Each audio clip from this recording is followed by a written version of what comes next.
عبرانیوں کے نام پولس رسول کا خط اور اس کا 12واں باب جو 29 آیات پر مشتمل ہے۔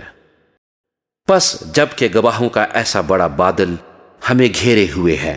تو آؤ ہم بھی ہر ایک بوجھ اور اس گناہ کو جو ہمیں آسانی سے الجھا لیتا ہے دور کر کے اس دوڑ میں صبر سے دوڑیں جو ہمیں درپیش ہے، اور ایمان کے بانی اور کامل کرنے والے یسوع کو تکتے رہیں، جس نے اس خوشی کے لیے جو اس کی نظروں کے سامنے تھی شرمندگی کی پرواہ نہ کر کے صلیب کا دکھ سہا اور خدا کے تخت کی دہنی طرف جا بیٹھا۔ پس اس پر غور کرو جس نے اپنے حق میں برائی کرنے والے گنہگاروں کی اس قدر مخالفت کی برداشت کی تاکہ تم بے دل ہو کر ہمت نہ ہارو۔ تم نے گناہ سے لڑنے میں اب تک ایسا مقابلہ نہیں کیا جس میں خون بہا ہو، اور تم اس نصیحت کو بھول گئے ہو جو تمہیں فرزندوں کی طرح کی جاتی ہے کہ اے میرے بیٹے، خداوند کی تنبیہ کو ناچیز نہ جان، اور جب وہ تجھے ملامت کرے تو بے دل نہ ہو، کیونکہ جس سے خداوند محبت رکھتا ہے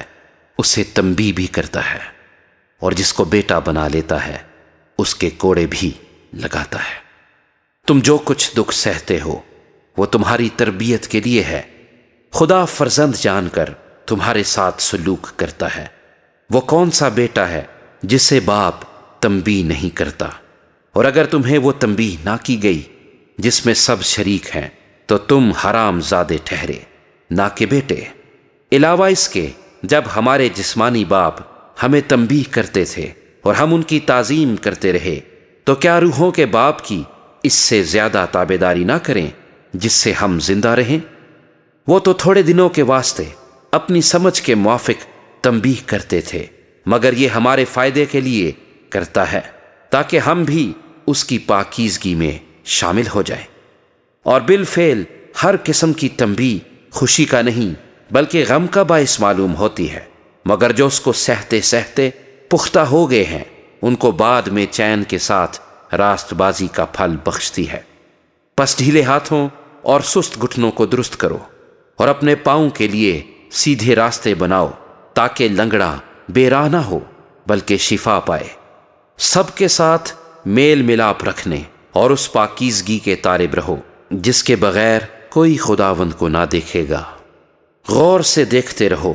کہ کوئی شخص خدا کے فضل سے محروم نہ رہ جائے۔ ایسا نہ ہو کہ کوئی کڑوی جڑ پھوٹ کر تمہیں دکھ دے اور اس کے سبب سے اکثر لوگ ناپاک ہو جائیں، اور نہ کوئی حرام کار یا عیسو کی طرح بے دین ہو جس نے ایک وقت کے کھانے کے عوض اپنے پہلوٹے ہونے کا حق بیچ ڈالا،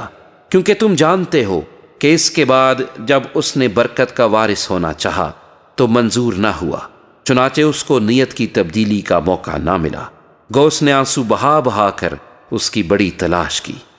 تم اس پہاڑ کے پاس نہیں آئے جس کو چھونا ممکن تھا اور وہ آگ سے جلتا تھا، اور اس پر کالی گھٹا اور تاریکی اور طوفان اور نرسنگے کا شور اور کلام کرنے والے کی ایسی آواز تھی جس کے سننے والوں نے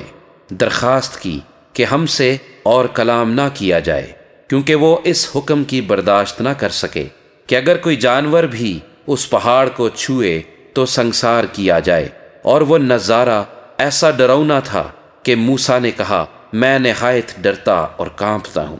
بلکہ تم سیون کے پہاڑ اور زندہ خدا کے شہر یعنی آسمانی یروشلیم کے پاس اور لاکھوں فرشتوں اور ان پہلوٹوں کی عام جماعت یعنی کلیسیا جن کے نام آسمان پر لکھے ہیں، اور سب کے منصف خدا اور کامل کیے ہوئے راست بازوں کی روحوں اور نئے عہد کے درمیانی یسوع اور چھڑکاؤ کے اس خون کے پاس آئے ہو جو حابل کے خون کی نسبت بہتر باتیں کہتا ہے۔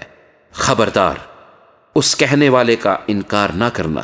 کیونکہ جب وہ لوگ زمین پر ہدایت کرنے والے کا انکار کر کے نہ بچ سکے تو ہم آسمان پر کے ہدایت کرنے والے سے منہ موڑ کر کیوں کر بچ سکیں گے؟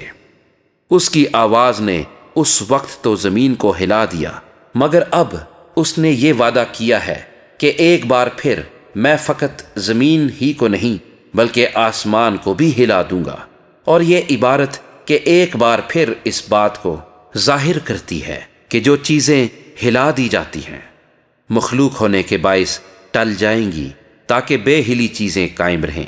پس ہم وہ بادشاہی پا کر جو ہلنے کی نہیں، اس فضل کو ہاتھ سے نہ دیں جس کے سبب سے پسندیدہ طور پر خدا کی عبادت خدا ترسی اور خوف کے ساتھ کریں، کیونکہ ہمارا خدا بھسم کرنے والی آگ ہے۔